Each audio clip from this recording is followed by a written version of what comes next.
Guys আসসালামু আলাইকুম। আপনারা সবাই কেমন আছেন? আলহামদুলিল্লাহ আমি ভালো আছি। তো আজকে আপনাদের সাথে শেয়ার করব মুরগি কাটা। আমি মুরগিটা ছোলা দেখাইতে পারি নাই, মুরগিটা যখন বাচ্চি তখন ছোলা দেখাইতে পারি নাই। এই যে এখন দেখাবো। দেখেন কত বড় বড় দুটো মুরগি নিয়ে আসছি,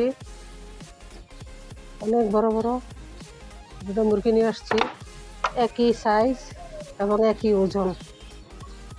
তো এখন মুরগি দুটো আমি একটু চুলায় সেঁকে নিব, থাকতে হয় আপনাদেরকে দেখাবো। চলো যাই চুলার কাছে। তারপর একটু সেঁকে নিতে হয়, তাইলে এই যে আলগা পশমগুলি থাকে এগুলি হয়, মুখে লাগবে বা দেখতে খারাপ দেখা যাবে। এই জন্য আমি একটু চুলায় সেঁকে নিব। আর গাইজ আমি চামড়াটা ফালাই নেই, কারণ চামড়াটা খুবই ভারী, অনেক বড় মুরগি তো, দুইটা মুরগি প্রায় 8 কেজি। সামান্য একটু সেঁকে নিব, আলগাইতে পারি না গাইজ, অনেক ভারী।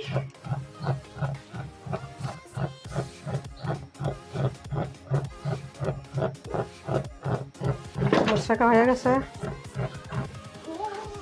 তো মুরগির নিয়ম আগে মাথা কাটা। এই যে মাথাটা কেটে নিলাম, এখন মাথাটা পরিষ্কার করব।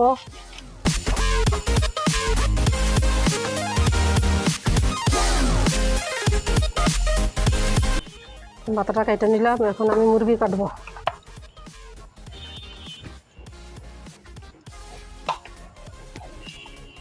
অনেক ভারী।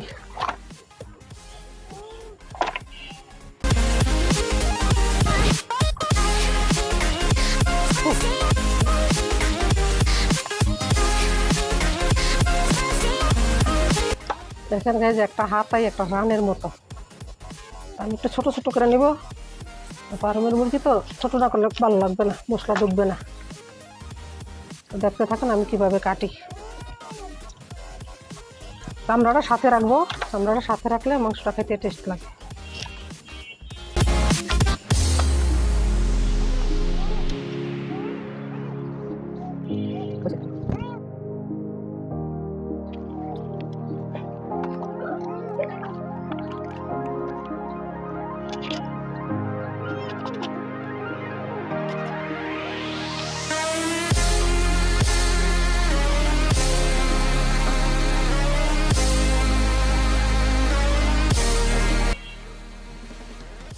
দেখেন গাইজ, একটা মুরগির বুক কত বড়।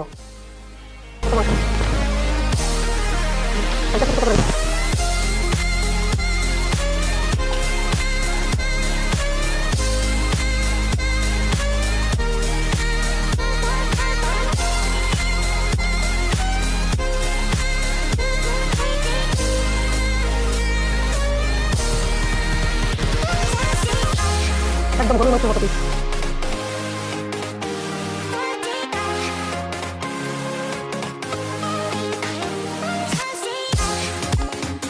একদম গরুর মাংস।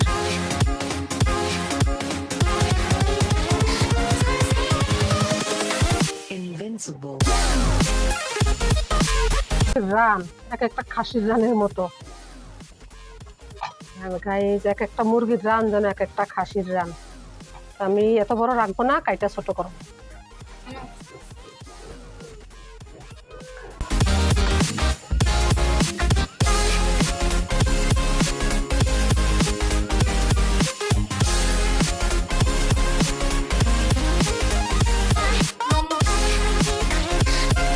মুরগি কাটা শুরু করলাম। এই যে বিসমিল্লাহির রহমানির রহিম। এখন আবার আরেকটা শুরু করলাম।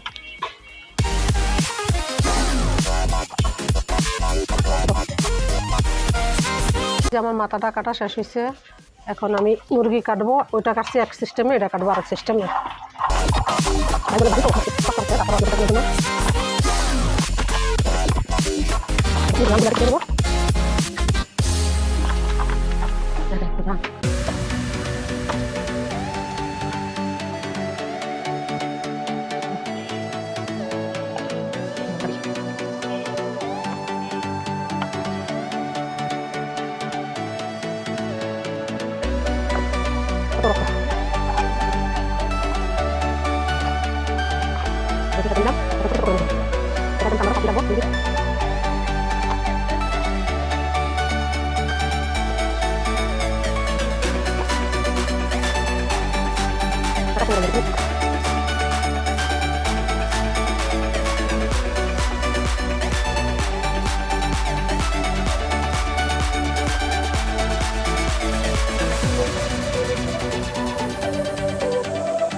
তো আমার মাংস কটা হয়ে গেছে, এটা আমি ধুইয়া পরিষ্কার করব। আর এই দুইটা দিয়ে আমি স্যুপ করব, আর এগুলি আমি রোস্ট করব, আর এগুলি বুনা করে খাওয়াবো। দেখেন কতগুলি মাংস হয়েছে দুইটা মুরগিতে। তো এই যে মুরগিটা পরিষ্কার, এই গলাটা কীভাবে পরিষ্কার করতে হয় দেখাই। এই যে আগে আমার মা নানি দাদিরে দেখতাম এইভাবে পরিষ্কার করে, যেরকম একটা সলার ঝাড়ু দিয়ে এখান থেকে ভিতর থেকে এই যে ময়লাটা বের করে, সাদা ময়লাটা। যদিও আমারটা স্পষ্টভাবে ভালোভাবে আসতেছে না, এই যে এসে পড়ছে।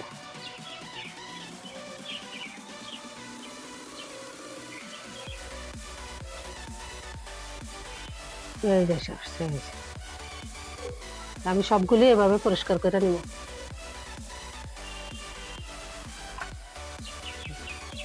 তো গাইজ এই যে আমি এখন মাংসগুলি ধুবো। দেখেন কত মাংস হয়েছে আমার, মাশাআল্লাহ, একটা গরুর মাংসের মতো পিস। মাংসগুলি ধুয়ে নিব, এখন পরিষ্কার করব। মাংস বেশি ধুইতে হয় না, 2-3টা ধোয়া দেবো, দিয়ে পরিষ্কার করে উঠাই নেব।